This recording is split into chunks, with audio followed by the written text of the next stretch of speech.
बिस्मिल्लाहिर्रहमानिर्रहीम। अस्सलाम वालेकुम वरहमतुल्लाहि वबरकातुहू। उर्दू के कुछ अल्फाज की हम मशक करने लगे हैं। उम्मीद है कि आप इस पे मेहनत करेंगे और इनको समझने की कोशिश करेंगे। शुरू करते हैं। पहला लफ्ज़ लिखते हैं, आसान सा लफ्ज़ है, भेजा लिख देते हैं।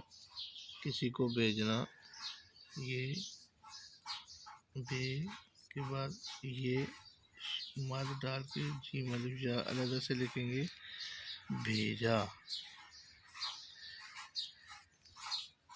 अगला लफ्ज़ लिखेंगे मुत्तफ़िक, मीम के बाद ते का हल्का सा दंदाना डाल के फे के बाद ये काफ लिखेंगे, मुत्तफ़िक।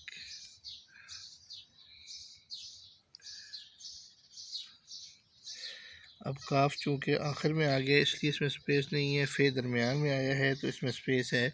अगर काफ दरमियान में आता तो इसमें भी स्पेस होती। तो ये लिखने का इसको तरीका होता है। अगला लफ्ज़ लिखते हैं ज़िम्मेदारी,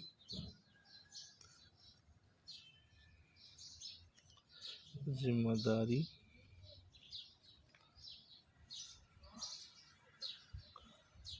उससे अगला लफ्ज़ लिखते हैं ज़रिए। आसान से छोटे छोटे से लफ्ज़ में लिखवा रहा हूँ ताकि जो सिंपल लफ्ज़ हैं वो लिखने का तरीका भी आ जाए। ज़रिए। अगला लफ्ज़ लिखते हैं मुस्तकबिल,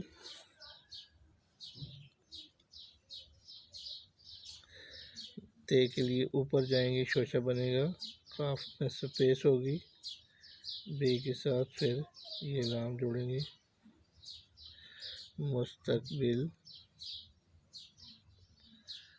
आगे लिखते हैं, अगला लफ्ज़ लिखते हैं महफूज, ये भी फिर है, फिर में स्पेस होगी और उसके साथ फिर वो लिखेंगे और फिर आखिर में ज़ोए लिख देंगे सिंगल, महफूज। आगे लिख देते हैं फैसला, फिर ये हल्का सा दंदाना और ये फिर स्वाद का दंदाना डाल के फिर ऊपर की तरफ जाएंगे जिस तरह अलिफ लिखा जाता है और फिर लाम हिला, फैसला। अगला लफ्ज़ लिखेंगे मातहत, किसी के अंडर काम करने को कहते हैं, ये मातहत बन गया। अगला लफ्ज़ है दखल अंदाज़ी, ये दखल अंदाज़ी।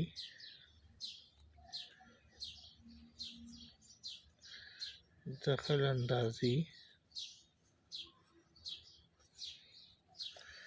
अगला छोटा सा लफ्ज़ लिखते हैं आइन,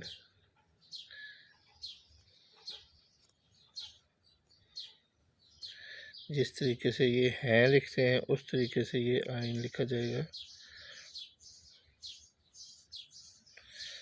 आइन कानून को कहते हैं। अगला लफ्ज़ लिखते हैं सुपुर्द कर दिए, सीन के 3 दंदाने डालने के बाद ये स्लाइड लिखेंगे, सुपुर्द कर दिए, ये सुपुर्द कर दिए। अगला लफ्ज़ लिखेंगे इख्तियार, खे के बाद ते का शोशा बनेगा, फिर ये अलिफिया, इख्तियार।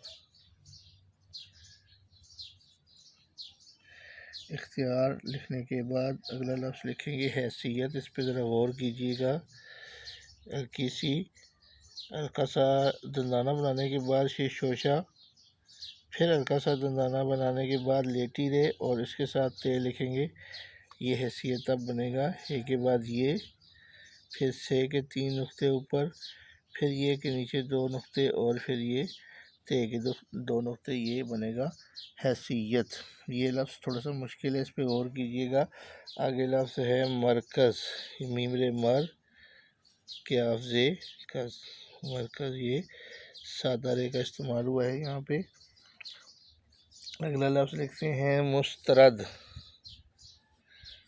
मीम के बाद सीन, तीन दंदाने बनाने के बाद ये स्लाइड लिखेंगे मुस्तरद, ये लफ्ज़ बनेगा।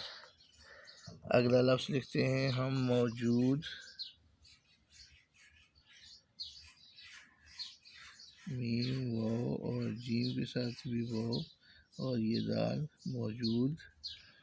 अगला लफ्ज़ लिखेंगे हुकूक,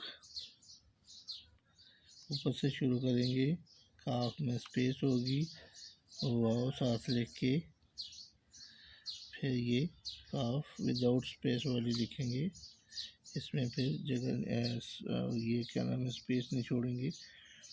अगला लफ्ज़ लिखते हैं गौर व फ़िक्र,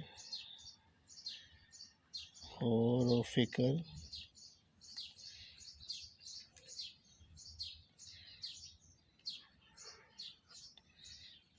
गौर व फ़िक्र। अगला लफ्ज़ लिखेंगे इत्मीनान,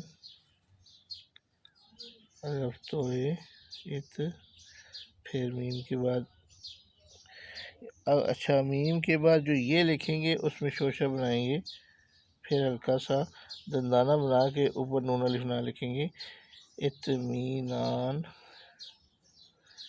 इसकी भी फॉर्मेशन थोड़ी सी मुश्किल है, इस पर तवज्जो दिए। अगला लफ्ज़ आखिरी लिख देते हैं इनकार, ये इनकार।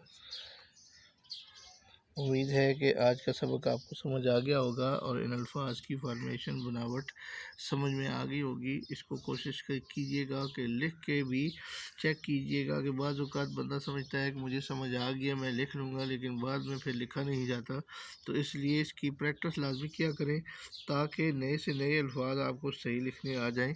इंशाअल्लाह अगले सबक में फिर हाज़िर होंगे। अल्लाह हाफ़िज़, फ़ी अमानिल्लाह। अस्सलामु अलैकुम व रहमतुल्लाहि व बरकातुहू।